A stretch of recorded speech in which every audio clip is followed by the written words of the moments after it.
আর কোনো উপায় না পেয়ে, আর কোনো রাস্তা না পেয়ে ডক্টর ইউনূস সরকার অবশেষে একটা যুগান্তকারী সিদ্ধান্ত নিয়েছে, এবার বিজয় আসবেই। ডক্টর ইউনূসকে কেউ ব্যর্থ করতে পারবে না। দর্শক, ডক্টর ইউনূস প্রধান উপদেষ্টা ডক্টর ইউনূস কি ভারতের কাছে নতি স্বীকার করলেন? এরকম একটা প্রশ্ন কারো কারো মাথায় এসছে বিবিসি বাংলার সাথে তার সাক্ষাৎকারটা দেখার পর। সেখানে ভারতের সাথে সম্পর্ক নিয়ে প্রশ্ন এসেছিল এবং তার জবাবে তিনি যা বলেছেন তাতে কেউ কেউ এটার একটা ইন্টারপ্রিটেশন। আসসালামু আলাইকুম। আওয়ামী লীগ সরকার শেখ হাসিনা পালিয়ে যাওয়ার পর বর্তমানে ক্ষমতায় আছেন অন্তর্বর্তী সরকারের প্রধান উপদেষ্টা নোবেলজয়ী ডক্টর মোহাম্মদ ইউনূস। আর এই নোবেলজয়ী ডক্টর মোহাম্মদ ইউনূস ক্ষমতা থাকাকালীন আজকে সারা বাংলাদেশে যেসব চাঞ্চল্যকর ঘটনা ঘটেছে তার মধ্যে থেকে আমি আপনাদেরকে এমন কিছু বাছাই করার কয়েকটি ভিডিও ফুটেজ দেখাবো যা দেখলে আপনারা সত্যি রীতিমতো অবাক হয়ে যাবেন। তাই বলছি সম্পূর্ণ ভিডিও জুড়ে আমার সাথে থাকবেন, তাহলে সবকিছু বুঝতে পারেন ইনশাআল্লাহ। দর্শক চলুন আজকে সেই কাঙ্ক্ষিত ভিডিও ফুটেজটা আমরা প্রমাণ সহকারে দেখে আসি। আর কোনো উপায় না পেয়ে, আর কোনো রাস্তা না পেয়ে ডক্টর ইউনূস সরকার অবশেষে একটা যুগান্তকারী সিদ্ধান্ত নিয়েছে, এবার বিজয় আসবেই। ডক্টর ইউনূসকে কেউ ব্যর্থ করতে পারবে না। দর্শক, ডক্টর ইউনূস সরকার বা ডক্টর ইউনূসের মতো যোগ্য ব্যক্তি, তার মতো হেভিওয়েট ব্যক্তি, তার মতো এমএস সম্পন্ন ব্যক্তি এটা বর্তমান পৃথিবীতে বিরল। তিনি আমাদের জন্য অ্যাসেট, কিন্তু প্রশাসনের সহযোগিতা পাচ্ছিল না, পুলিশ কাজ করতে পারছিল না। আপনি যতই যোগ্য হন, আইনশৃঙ্খলা পরিস্থিতি যদি ঠিক না থাকে, দ্রব্যমূল্য যদি ঠিক না থাকে, চাঁদাবাজি সন্ত্রাসী যদি থাকে, তাহলে তার কোনো দাম নেই। আগে মানুষের জীবনে নিরাপত্তা থাকতে হবে, স্বাধীনভাবে সুন্দরভাবে চলাফেরার অধিকার থাকতে হবে এবং দ্রুত বিচার পাওয়া, সহজ কথা থানা পুলিশ এগুলো অ্যাক্টিভ থাকতে হবে, নইলে সমাধান হয় না, নইলে সরকার প্রধান যতই যোগ্য কাজ হয় না। এখন পুলিশ যেহেতু হাসিনা পুলিশ ছিল এবং ম্যাজিস্ট্রেসি পাওয়ার নিয়ে আমাদের সেনাবাহিনী ঘুরছে, মশা মাসি মারছে, কিচ্ছু করতে পারছে না। সেনাবাহিনীও ডক্টর ইউনূসকে সহযোগিতা করছে না আইনশৃঙ্খলা পরিস্থিতি উন্নতির জন্য, চাঁদাবাজদের ধরার জন্য, সিন্ডিকেটদের ধরার জন্য। এবং হিজবুত তাহরির মিছিল করে, মিছিল শেষ হওয়ার পরে সেনাবাহিনী 2-3 জন যায়, যথাযথ সময় যায় না, নানান অভিযোগ আছে। এখন ডক্টর ইউনূস কিন্তু চলতে হবে, এই জায়গাটা সমাধান করতে পারলে। এখন এটা সহযোগিতা কেন সেনাবাহিনী, সরকার কিংবা বিএনপি এরা চায়, ভারত কিংবা বিএনপি এরা চায় ডক্টর ইউনূসকে ব্যর্থ করতে, এই কারণে কোঅপারেশনটা করছে না। কিন্তু ডক্টর ইউনূস সরকার এবার যে সিদ্ধান্ত নিয়েছে, সমস্যার সমাধান হয়ে যাবে। এবার থানা পুলিশ সক্রিয়ভাবে চলবে, যে কোনো অপরাধীকে ধরা হবে, জনবল সংকট থাকবে না, ইনস্ট্যান্ট অপারেশন চলবে, একটা সুন্দর পরিস্থিতি আসবে। চুরি, ছিনতাই, চাঁদাবাজি কোনো কিছু চলবে না, সব কিছুর বিরুদ্ধে কঠিন ব্যবস্থা আসবে। দর্শক, সিদ্ধান্ত হচ্ছে অক্সিলিয়ারি ফোর্স গঠন। পুলিশ অক্সিলিয়ারি ফোর্স গঠন করছে। অক্সিলিয়ারি ফোর্স এটা কি বা এটা আপনারা অনেকে জানেন না। আমি যদি একটু সিম্পলিফাই করি, যে পুলিশ তাদের সহযোগী মানে আনসার যে টাইপের, ওই টাইপের অনেক লোক নিয়োগ দেবে, তারা গ্রেপ্তার করতে পারবে, পুলিশের কাজ করতে পারবে, তারাও এক প্রকার পুলিশ। এমন পুলিশে যখন জনবল সংকট অথবা নিরপেক্ষতা নিয়ে প্রশ্ন, এখন নতুন একেবারে নিরপেক্ষ লোক এই সরকার নিয়োগ দিবে, পুলিশ নিয়োগ দিবে, তারাও এক প্রকার পুলিশ। অতএব তারা নতুন উদ্যমে ডক্টর ইউনূস সরকারের পক্ষে কাজ করবে, সরকারের নির্দেশ বাস্তবায়ন করবে, যেহেতু তারা নতুন ভাবে নিয়োগ করবে, তাদের মধ্যে একটা বিপ্লবী চেতনাও থাকবে। অতএব এটা একটা ঐতিহাসিক ঘটনা হিসেবে আমি দেখতে চাই। রাজধানী ঢাকার বিভিন্ন শপিং মল সহ আবাসিক এলাকার নিরাপত্তায় পুলিশ ও অন্যান্য আইনশৃঙ্খলা রক্ষাকারী বাহিনীর বাইরে বেসরকারি কর্মীদের অক্সিলিয়ারি ফোর্স হিসেবে নিয়োগ দেওয়ার সিদ্ধান্ত নেওয়া হয়েছে। সোমবার ঢাকা মেট্রোপলিটন পুলিশ বা ডিএমপির পক্ষ থেকে সংবাদ সম্মেলনে তথ্য জানানো হয়েছে। বেশ আগের খবর, সাম্প্রতিক বাংলাদেশ আইনশৃঙ্খলা পরিস্থিতির অবনতির পর এমন সিদ্ধান্ত নেওয়া হয়েছে। রবিবার সংবাদ সম্মেলনে ডিএমপি কমিশনার শেখ মোহাম্মদ সাজ্জাদ আলী বলেছেন, মেট্রোপলিটন পুলিশের আইন বলে অক্সিলিয়ারি পুলিশ ফোর্স নিয়োগের ক্ষমতা আমার আছে, আমি সেই মোতাবেক, এটা মূলত সরকারের পক্ষ থেকে তাকে বলা হয়েছে, তিনি দিচ্ছেন। এটাতে তিনি শুধু পুলিশ একেবারে ফুল স্বাধীন তা না, এটা তো স্বরাষ্ট্র মন্ত্রণালয়ের অধীনে, এই জন্য এই ক্রেডিটটা বা এই সিদ্ধান্তটা আমরা সরকারের সিদ্ধান্ত বলছি। আমি সেই মোতাবেক অক্সিলিয়ারি পুলিশ ফোর্স হিসাবে যারা প্রাইভেট নিরাপত্তার লোকেরা আছে ওনাদের নিয়োগ দিচ্ছি। পুলিশ জানিয়েছে, যাদেরকে এই অক্সিলিয়ারি ফোর্স হিসাবে নিয়োগ দেওয়া হবে তাদের হাতে চিহ্নিতকারী একটি ব্যান্ড থাকবে, যা বোঝা যাবে যে তারা অক্সিলিয়ারি ফোর্স। একই সাথে এই সহায়ক পুলিশদের সাথে থাকবে নিয়মিত পুলিশ বাহিনীর মতো ক্ষমতা। ডিএমপির মিডিয়া বিভাগের ডিসি তালিবুর রহমান বিবিসি বাংলাকে বলেন, অক্সিলিয়ারি ফোর্স নিয়োগ দেওয়ার বিষয়টি প্রক্রিয়াধীন, নিয়োগ পাওয়ার পর তা পুলিশের সাথে থেকেই কাজ করে, খুব দ্রুত এটা সিদ্ধান্ত আসবে, এটা সরকারের পক্ষ থেকেই এটা বলা হয়েছে প্রসেসগুলো খুব দ্রুত সম্পন্ন করতে। একা দায়িত্ব পালন করার সময় তারা পুলিশের মতো আটক কিংবা গ্রেপ্তার করতে পারবে বলেও জানান তিনি। এর মানে ওয়ান কাইন্ড অফ পুলিশ, যেটা আনসার বাহিনীও সাধারণত পারে না, কিন্তু পুলিশের এই অক্সিলারি ফোর্স পারবে, এটা জরুরি ছিল পুলিশের নিষ্ক্রিয়তার জন্য এই পরিস্থিতিতে প্রয়োজনীয়। এটা ডিএমপির পক্ষ থেকে সহযোগী পুলিশ নিয়োগ দেওয়ার ঘোষণার পর এই ফোর্সকে কতখানি জবাবদিহিতায় রাখা যাবে সেটি নিয়ে প্রশ্ন দেখা যাচ্ছে।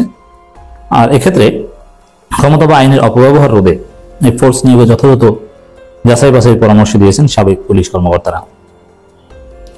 বাংলাদেশ পুলিশের সাবেক মহাপরিদর্শক মোহাম্মদ নুরুল হুদা বলেন, এটা অন্তর্বর্তীকালীন সরকার, তারা নিরপেক্ষ লোক নেবে বলে আশা করি। মানে বিপ্লবী চেতনা ডক্টর ইউনূস সরকারকে হেল্প করবে এমন লোকই এখানে নেওয়া দরকার, পলিটিক্যালি কোনো বায়াসড লোক যেন না নেয়। হ্যাঁ, আমরা এটাই চাই যে বিএনপির লোকজন চাঁদাবাজি করলে ছাড় দিবে, বিএনপির রেকমেন্ডেশন লোক নেওয়া হবে না, এটা না, নিরপেক্ষ লোক নেবে। এর আগে বাংলাদেশ আনসার বাহিনীকে পুলিশের ক্ষমতা প্রদান করা হলেও সাম্প্রতিক সময় আইন শৃঙ্খলা রক্ষায় এমন সহযোগী নিয়োগ দেওয়ার নজির নেই বলেও উল্লেখ জানিয়েছেন সাবেক বর্তমান পুলিশ কর্মকর্তারা। দেখেন, এটা নজির না থাকলেও এটা আইনে আছে, করা যায়। এখন একটা নজির তো সবকিছু থাকতে হয় না, এইবার একটা নজির তৈরি হয়েছে, এরকম পরিস্থিতিতে ভবিষ্যতে যদি আবার প্রয়োজন হয় তখন এটা করবে, এটা ফর দি টাইম, এটা স্থায়ী নয়। রোজা ঈদ উপলক্ষে রাজধানী ঢাকা আবাসিক এলাকা বিভিন্ন মার্কেটে এটা রাখা হবে। মেট্রোপলিটন পুলিশ অর্ডিন্যান্স 1976 ধারা মোতাবেক ডিএমপি কমিশন যদি মনে করেন, ডিএমপি কমিশনার মনে করলে পারবেন, কিন্তু এটা আসলে সরকারের পক্ষ থেকে এটা বলে দেওয়া হয়েছে। এটা উন্নত দেশে এই ধরনের ঘটনা আছে, প্রয়োজনে এটা করা হয়। বাংলাদেশের নজির নিয়ে অন্য দেশে আছে, যুক্তরাজ্যে আছে, মাঝে মাঝে এটা এরকম হয়, ডিপ্লয় করা হয়। তারা কি করতে পারে, পুলিশের সহযোগী এই বাহিনী কবে থেকে আসতে নামে সেটা এখন নির্দিষ্ট করে জানায়নি পুলিশ, তবে এ নিয়ে কথাবার্তা চলছে, কাজ চলছে। স্বাভাবিকভাবে অক্সিলারি বাহিনী বা সহযোগী ফোর্স কি করতে পারবে এ নিয়ে অনেকেই কথা বলছেন মিডিয়ার সাথে। তারা আটক করতে পারবেন, অন্যান্য দায়িত্ব পালন করতে পারবেন, পুলিশ যেটা করতে পারে ওটাই করতে পারবে, মানে auxiliary police force, one kind of police. যাই হোক দর্শক, ডক্টর ইউনূস সম্মানিত দর্শক, আশা করছি আপনারা সবগুলো ভিডিও পড়তে মনোযোগ সহকারে দেখেছেন। অন্তর্বর্তী সরকারের প্রধান উপদেষ্টা ডক্টর মোহাম্মদ ইউনূস ক্ষমতা থাকাকালীন আজকে সারা বাংলাদেশে যেসব গুরুত্বপূর্ণ ভিডিও ফুটেজ ঘটেছে তা কিছুটা বুঝতে পেরেছেন। এই বিষয়ে আপনাদের একটি গুরুত্বপূর্ণ মতামত অবশ্যই কমেন্ট করবেন। চলুন এর বিষয়ে আপনারা ভিডিও ফুটেজ প্রমাণ সহকারে দেখে আসেন। প্রধান উপদেষ্টা ডক্টর ইউনূস কি ভারতের কাছে নতি স্বীকার করলেন? এরকম একটা প্রশ্ন কারো কারো মাথায় এসছে বিবিসি বাংলার সাথে তার সাক্ষাৎকারটা দেখার পর। সেখানে ভারতের সাথে সম্পর্ক নিয়ে প্রশ্ন এসেছিল এবং তার জবাবে তিনি যা বলেছেন তাতে কেউ কেউ এটার একটা ইন্টারপ্রিটেশন সামনে আনার চেষ্টা করছেন। অন্তত কারো কারো মনে, বা আমাকে যারা নিয়মিত শোনেন তাদের কারো কারো মনে এই ধরনের প্রশ্ন সম্ভবত এসেছে। কারণ আমি দেখেছি আমার ওই তার ইন্টারভিউকে ভিত্তি করে যে ভিডিও করেছিলাম তার নিচে কেউ কেউ এই ধরনের মন্তব্য করেছেন যে তিনি ভারতের ব্যাপারে এত নমনীয় কেন, তিনি কি ভারতের কাছে নতি স্বীকার করছেন। আমরা একটা জিনিস, আমরা আসবো উনি আসলে কি বলেছেন এবং আদতে আমি তা মনে করি কিনা সে ব্যাপারে কথা বলবো, কিন্তু একটা জিনিস আমার মনে হয় এই সরকারের একটা জিনিসকে যদি কেউ পিক করতে বলেন যে সরকারের প্রধান সফলতা, এই সরকারের অনেক অনেক ব্যর্থতা আছে। মানে এই সরকার আহত মানুষদেরও ঠিক মতো চিকিৎসার ব্যবস্থা করতে পারেনি, এই গণ অভ্যুত্থানে আহত মানুষের। মানে এই একটা ব্যর্থতা যথেষ্টের বেশি টু প্রুভ যে এই সরকারটা কতটা ব্যর্থ।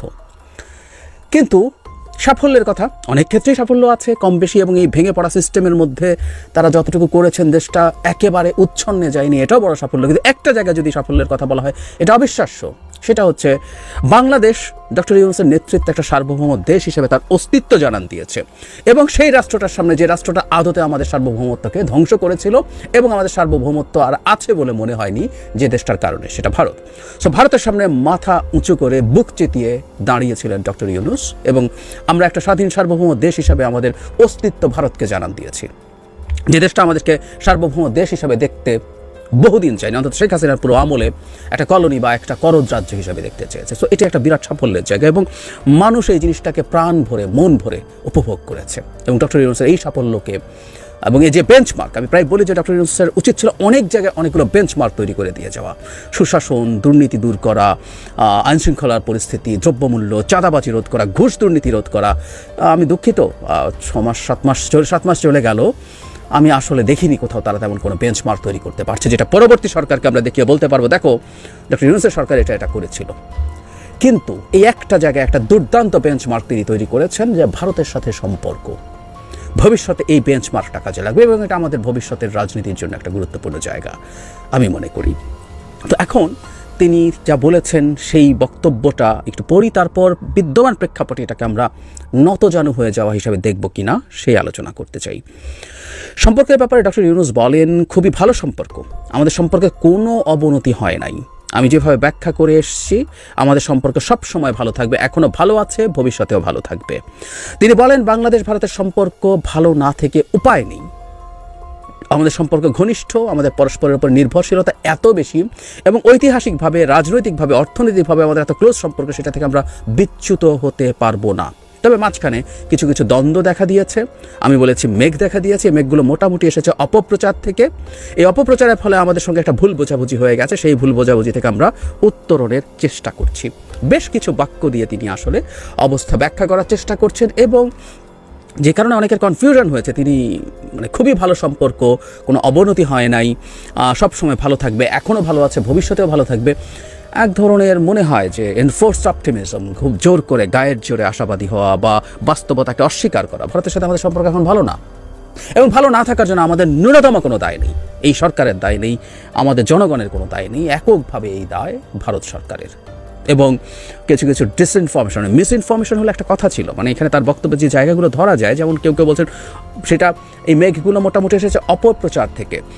মানে অপপ্রচারের ক্ষেত্রে তো ইংরেজিতে আমরা রাদার যদি বলি, দুটো শব্দ আমরা ব্যবহার করি, একটা হচ্ছে মিসইনফরমেশন, কখনো কখনো কোনো ভুল তথ্য হয়ে যায় অসতর্কতায় বা অনিচ্ছাকৃতভাবে। আর কিছু কিছু মিথ্যা কথা কেউ কেউ প্রচার করেন, যেগুলোকে ইংরেজিতে আমরা ডিসইনফরমেশন বলি। বাংলাদেশ সম্পর্কে ভারতীয় মিডিয়া এবং ভারতীয় মিডিয়ার যেসবের বিষয়ের উপরে ভারতের অফিসিয়াল স্টেটমেন্টস আছে, সেগুলো সবগুলো জনাব মোদি আমাদের প্রধান উপদেষ্টার সাথে কথা বলা থেকে শুরু করে তাদের মিনিস্ট্রি অফ এক্সটার্নাল অ্যাফেয়ার্সের দিক থেকে যতগুলো স্টেটমেন্ট দেওয়া হয়েছে, অত্যন্ত মিথ্যা, ভ্রান্ত, ডিসইনফরমেশনের উপর ভিত্তি করে দেওয়া হয়েছে। সুতরাং ডিসইনফরমেশন দিয়ে কেউ যখন কারোর সাথে সম্পর্ককে সমস্যা তৈরি করে, তখন বুঝতে হবে এটা একেবারে পরিকল্পিত। সুতরাং ভারত আমাদের সাথে সম্পর্ক পরিকল্পিতভাবেই, কূটনীতির ভাষা যেটাকে বলে ডাউনগ্রেড করেছেন, কোনো সন্দেহ নাই এতে। ফলে আমরা ভারতের সাথে আমাদের সম্পর্ক ভালো আছে, ভবিষ্যতেও ভালো থাকবে, এই কথাগুলো আসলে মানে মনে হয় যে খুবই এনফোর্স করা হচ্ছে। তবে তিনি এই যে কথাটা বলেছেন, এটা আমি একেবারেই একমত। বাংলাদেশ ভারতের সম্পর্ক ভালো না থেকে উপায় নেই, আমাদের সম্পর্ক ঘনিষ্ঠ, আমাদের পরস্পরের উপর নির্ভরশীলতা এত বেশি এবং ঐতিহাসিকভাবে, রাজনৈতিকভাবে, অর্থনৈতিকভাবে আমাদের এত ক্লোজ সম্পর্ক, সেটা থেকে আমরা বিচ্যুত হতে পারবো না। ক্লোজ সম্পর্ক নাই, কিন্তু আমাদের এত বেশি এনগেজমেন্ট আছে বিভিন্ন জায়গায়, আমাদের আসলে দুটো দেশ আমরা অ্যাফোর্ড করতে পারি না, এটা আমি বিশ্বাস করি, এটা আমি মনে করি। এটাতেই আসলে আমরা জবাব পাবো তিনি আদতে আসলে কি করতে চেয়েছেন। এখন এই আলাপটা আমরা করব যে কোন প্রেক্ষাপটে তিনি এই কথা বললেন। তিনি যখন এই মন্তব্য করছেন, তখন ভারতের সাথে বাংলাদেশের সম্পর্কটা আসলে কোন পর্যায়ে আছে? উত্তর হচ্ছে, সম্পর্কটা মাঝখানে শুরুর দিক থেকে তীব্র একটা খারাপ পরিস্থিতি ছিল। খারাপ পরিস্থিতির পর কিছুটা সফটওয়্যার হয়ে এসেছিল এবং বাংলাদেশের সাথে ভারতের পররাষ্ট্র সচিব এসেছিলেন এবং আমাদের পররাষ্ট্র উপদেষ্টার সাথে ভারতের পররাষ্ট্র মন্ত্রীর বৈঠক হয়েছিল। মনে হচ্ছিল যে আস্তে আস্তে আমাদের এনগেজমেন্ট বাড়ছে এবং ভারতের দিক থেকে কিছু পজিটিভ বার্তা দেওয়ার চেষ্টা হচ্ছিল, যে তারা বাংলাদেশের অনেক কিছুকে অভ্যন্তরীণ বিষয় বলছেন তাদের ব্রিফিংয়ে। আমরা মনে করতে পারি তাদের এক্সটার্নাল অ্যাফেয়ার্স মিনিস্ট্রি, যেটাকে আমরা পররাষ্ট্র মন্ত্রণালয় বলি, সেটার মুখপাত্র জয়সওয়াল অনেক সময় কিছু কিছু ক্ষেত্রে তাদের সেই স্ট্রং রেটরিক বাংলাদেশের বিরুদ্ধে তো আছে, তার সাথে কিছু সফটওয়্যার কথাও তারা বলছিলেন। কিন্তু সর্বশেষ জনাব জয়শঙ্কর আমাদের প্রধান উপদেষ্টার সাথে বৈঠকের পর একটা ইউনিভার্সিটিতে একটা বক্তৃতায় অত্যন্ত আবার নেগেটিভ মন্তব্য করছিলেন। মানে ব্যাপারটা এরকম, কিছুটা ভালোর দিকে তারা গেল, তাতে হঠাৎ করে তাদের মনে হলো যে বাংলাদেশের প্রতি কি আমরা সফট হয়ে গেলাম, বাংলাদেশকে এবার আবার একটা কঠোর অবস্থান দেখাতে হবে। জনাব জয়শঙ্কর সম্পূর্ণভাবে বাংলাদেশকে এবং সরকারকেই ব্লেম করেছেন যে সম্পর্কটা কোথায় যাবে না যাবে, এটা নিয়ে বিস্তারিত আলোচনা করেছি, আপনাদের মনে থাকার কথা, যে সম্পর্ক কোথায় যাবে না যাবে সেটা বাংলাদেশকেই ঠিক করতে হবে। বাংলাদেশের সরকারের উপদেষ্টারা কখনো কখনো ভারতের বিরুদ্ধে মন্তব্য করে সম্পর্ককে ধ্বংস করছে, ক্ষতিগ্রস্ত করছে, সম্পর্কের উত্তরণ যে প্রিভিয়াস ক্রাইসিস ছিল সেটা হ্যাম্পার করছে, এই ধরনের মন্তব্য করছে। এবং রাইটলি আমাদের পররাষ্ট্র উপদেষ্টা জনাব তৌহিদ হোসেন সেটাকেও পাল্টা জবাব দিয়েছেন এবং খুব চমৎকারভাবে তিনি বলেছেন যে আমাদের সম্পর্কটা কীরকম হয় সেটা যেন আমাদের দায়িত্ব আছে, ঠিক একইভাবে ভারতেরও দায়িত্ব আছে। ভারত এটাকে কীভাবে দেখতে চায় সেটাও খুবই জরুরি এবং আমি মনে করি এটা মূলত ভারতের ব্যাপার, কারণ এই সম্পর্কটা এই জায়গায় গেছে ভারতের, কেউ বলতে পারেন ভুল, আমি বলবো অপরাধ। ভারত কতগুলো ডিপ্লোম্যাটিক অপরাধ করেছে বাংলাদেশের জনগণের সাথে, এই রাষ্ট্রের সাথে। সুতরাং সম্পর্ক তলানিতে গেছে এবং এই দায় ভারতকে স্বীকার করে ভারতকেই আসলে কাটিয়ে ওঠার জন্য প্রধান পদক্ষেপ নিতে হবে এবং ভারতকে চাইতে হবে ভারত কেমন পদক্ষেপ বাংলাদেশের সাথে চায়। আমরা অবাক হয়ে দেখলাম জয়শঙ্কর তার সেই বক্তৃতায় তখনও সেই ডিসইনফরমেশন, তাদের যে অভিযোগ আমাদের হিন্দু সম্প্রদায়ের মানুষের উপরে কমিউনাল আক্রমণ হচ্ছে, এই ধরনের কথাবার্তা আবার তুলছে, মানে এগুলো নিয়ে তারা করবেই বলবেই, কিন্তু বাংলাদেশ তার রিয়াকশানে সমস্যা করছে। সো এই প্রেক্ষাপটে যখন আমাদের প্রধান উপদেষ্টা একটু সফটার, ইয়াস এই বক্তব্যগুলোর মধ্যে কিছু সফট টোন আছে, সেটাকে মনে হতে পারে যে তিনি আবার নতজানু হয়ে গেছেন কিনা। আমার বক্তব্য হচ্ছে কূটনীতি আসলে ক্রমাগত টাফ সব সিদ্ধান্ত, টাফ সব রেটারিক ক্রমাগত চলতে থাকবে, এটা ঠিক না। আমি রাইটলি মনে করি বাংলাদেশ এবং ভারতের ধাপে ধাপে ধীরে ধীরে টেকনিক্যালি খুবই কৌশলের সাথে এই দুই দেশের মধ্যকার উত্তেজনার কমে আসতে হবে। মানে কূটনীতির ভাষা আমরা এটাকে ডিএসকালেট করা বলি, উত্তেজনা ডিএসকালেট করতে হবে। এটা যতটা সম্ভব আর বাড়তে না দেওয়ার চেষ্টা করতে হবে, এটা আস্তে আস্তে কমিয়ে আনার চেষ্টা করতে হবে। তো সেই পরিস্থিতি আসলে তৈরি হওয়া দরকার আমরা মনে করি, এবং আমাদের প্রধান উপদেষ্টা যেটা একটু সফটওয়্যার ভাষা ব্যবহার করেছে, এবং কূটনীতিতে এটা হয় যখন উত্তেজনা অনেক টাফ জায়গায় চলে যায় তখন কোনো একটা পক্ষ কিছু কিছু ক্ষেত্রে কিছুটা ছাড় দিয়ে একটা সফটওয়্যার স্ট্যান্স বা অ্যাটিটিউড নেয়। ভারতও নিয়েছে। ভারত অ্যাপারেন্টলি অনেক শক্তিশালী দেশ হওয়ার পরও ভারত কখনো কখনো বাংলাদেশের সাথে এই ঘটনার মধ্যেই সফটওয়্যার অ্যাটিটিউড নিয়েছে। সো সেই পয়েন্ট অফ ভিউতে আমাদের প্রধান উপদেষ্টার এই বক্তব্যগুলো আমি মোটেও মনে করি না নতজানু হওয়ার মতো ব্যাপার। এটা রাদার দেশের স্বার্থ নিশ্চিত করে কিছুটা সদিচ্ছার বহিঃপ্রকাশ বলে আমরা দেখতে চাই। কারণ উপদেষ্টা বা মন্ত্রীর বক্তব্যের চাইতে আমাদের একজন প্রধান উপদেষ্টা যখন এই ধরনের মন্তব্য করছেন, সেটাকে নিশ্চয়ই ভারতের কাছে আমরা একটা পজিটিভ বার্তা হিসেবে দেখতে পারি। সুতরাং ভারতের এই সদিচ্ছাটাকে গুরুত্ব দেওয়া উচিত। ভারত দেবে কিনা ইজ এ ডিফারেন্ট ডিবেট। ভারতের যে অ্যাটিটিউড, তাদের ফরেন পলিসির যে দৈন্য দশা, অ্যামেচারিশ অ্যাটিটিউড, মানে অ্যামেচার বললেও যথেষ্ট বলা হয় না, স্টুপিড অ্যাটিটিউড, আমরা এটা মন খুলে বলেই ফেলতে পারি। কারণ তাদের ব্যর্থতা, এই সাউথ এশিয়াতে তাদের একটার পর একটা ব্যর্থতা দেখে বলাই যায়। কিন্তু এই জায়গাটা থেকে তিনি তার পজিটিভ জেস্চার দেখিয়েছেন, এতে সমস্যার কিছু নেই। অ্যাট দ্য সেম টাইম যেখানে যেখানে প্রয়োজন, উনি স্কাই নিউজের সাথে একটা ইন্টারভিউ দিয়েছেন যেখানে আওয়ামী লীগ এবং শেখ হাসিনার বিচারের কথা এসছে অত্যন্ত কঠোর ভাষায়। Sheikh Hasina and her associates সবাই, তার পার্টির লোকজন, অলিগার্কস, সবার বিচারের ব্যাপারে উনি অত্যন্ত কঠোর ভাষা ব্যবহার করেছেন। এবং ভারত বাংলাদেশের এই ভয়ঙ্কর অপরাধীকে ফেরত দিচ্ছে না। তার বক্তব্য এবং তার বক্তব্যের জেস্চার, তার বডি ল্যাঙ্গুয়েজে উনি আবার এটাও প্রকাশ করেছেন যে ভারত এই কাজটা করে অত্যন্ত খারাপ আচরণ করছে। সুতরাং যেখানে যেখানে প্রয়োজন সেখানে ভারতকে আবার পাল্টা কঠোর বার্তাও তিনি দিচ্ছেন। এবং আমি বিশ্বাস করি ভারতের যে কোনো সিচুয়েশন যদি তৈরি হয়, এই সরকার এবং আমাদের প্রধান উপদেষ্টা নিশ্চিতভাবেই ভারতকে কঠোর বলতে আমি এই বলছি না যে কোনো রকম কোনো যুদ্ধংদেহী অ্যাটিটিউড দেখানো। আমরা একটা স্বাধীন সার্বভৌম জাতি হিসেবে আমাদের যতটুকু চাওয়া, যতটুকু পাওয়া, সেটা তিনি এবং তার সরকার দেবে। সুতরাং ডক্টর ইউনূস ভারতের প্রতি নতজানু হয়েছেন আমি কোনোভাবেই মনে করি না। ডিপ্লোম্যাসিকে এভাবে দেখতে হয়। আমাদের মনে আছে যখন বাংলাদেশ ইলিশ ভারতে দেওয়ার সিদ্ধান্ত নিয়েছিল, অনেকে বলছিলেন যে ডক্টর ইউনূসের সরকার ভারতের প্রতি নতজানু হয়ে গেছেন। আমি তখনও বলেছিলাম না, ডিপ্লোম্যাসি এভাবেই কাজ করে। এবং আমরা এরপরে দেখেছি যখনই প্রয়োজন হয়েছে সেই অ্যাটিটিউড নিয়েছেন। এটা নিতে হয়, কখনো প্রয়োজনে কিছুটা good or positive or a bit softer gesture দেখাতে হয়। ডিপ্লোম্যাসি এভাবেই কাজ করে। আর আমি শুরুতে যে কথাটা বলছিলাম সেটা হলো ভারতের সাথে সম্পর্কের ব্যাপারে এই সরকার অন্তত এই একটা বেঞ্চমার্ক তৈরি করে গেছে। আমি আমাদের অনাগত সরকারগুলো, ভবিষ্যৎ সরকারগুলোকে বলবো ভারতের সাথে আমরা এনগেজ করবো। আমাদের প্রচুর এনগেজমেন্ট আছে, ইকোনমিক এনগেজমেন্ট আছে, সিকিউরিটি এনগেজমেন্ট কোনো না কোনো ফর্মে হতে পারে, ব্যবসা বাণিজ্য, ব্যক্তিগত পর্যায়ে, রাষ্ট্রীয় পর্যায়ে নানান কিছু হতে পারে। কিন্তু প্রত্যেকটা বাংলাদেশকে একটা স্বাধীন সার্বভৌম রাষ্ট্র স্বীকার করার মাধ্যমে হতে হবে। এই বেঞ্চমার্কটা যে তুলে দিয়ে গেছেন, আমি আশা করি, আমি বিশ্বাস করি, এবং আমাদের জনগণও যে পরিমাণ ভিজিল্যান্ট হয়ে আছে এই ব্যাপারে, ভবিষ্যতে কোনো সরকারের পক্ষে, যে সরকারই হোক না কেন, কেউ কেউ বলেন ওই সরকার আসলে ভারত সব কিছু দখল করে ফেলবে, সেই করে ফেলবে। আমি কোনোভাবেই মনে করি না কোনো সরকারের পক্ষে, যদি সেই সরকার অ্যাটলিস্ট পরবর্তীতে একটা ফেয়ার নির্বাচন দিতে চায়। শেখ হাসিনার মতো ক্ষমতা দখল করলে ইজ এ ডিফারেন্ট ডিসকাশন। নির্বাচন যদি সে দিতে চায়, সে শেখ হাসিনার মতো ভারতের তাবেদারি বা তার অর্ধেক তাবেদারিও করা সম্ভব না। রাদার ডক্টর ইউনূসের সরকার যে বেঞ্চমার্ক তৈরি করে গেছে। তো সম্মানিত দর্শক, আশা করছি আপনারা সম্পূর্ণ ভিডিও ফুটেজটি মনোযোগ সহকারে দেখেছেন। এই দুইটা ভিডিও ফুটেজ নিয়ে আপনাদের মতামত অবশ্যই কমেন্ট করবেন। আজ এ পর্যন্তই, দেখা হচ্ছে অন্য একটি গুরুত্বপূর্ণ নিউজ ভিডিওতে। সে পর্যন্ত সবাই ভালো থাকবেন, সুস্থ থাকবেন। আল্লাহ হাফেজ।